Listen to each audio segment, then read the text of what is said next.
Hello guys, good morning. Ito, pakita ko lang sa inyo. Last year ko to natanggap.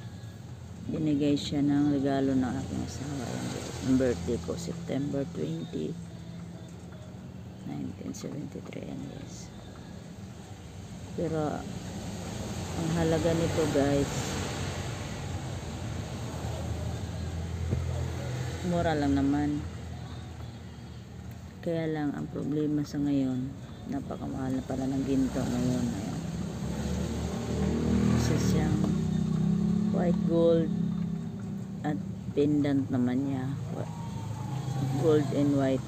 White gold. Yan. Yan sa guys.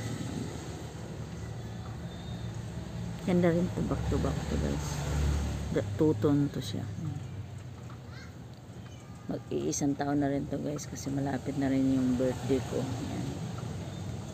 Ang halaga nito 14,000, pero nung tinanong ko to sa sanlaan, maabot na siya ng 15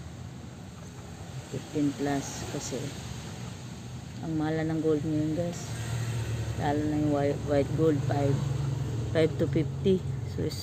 So kung kayo may extra money, try nyo po mag-invest ng gold. Yan.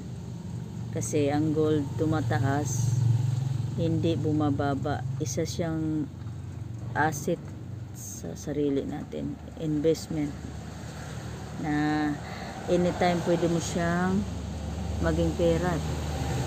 Pag hindi siya nabubulok, hindi siya nasisira, tago mo lang. Pag kailangan mo ng pera, pwede mo siyang isanla.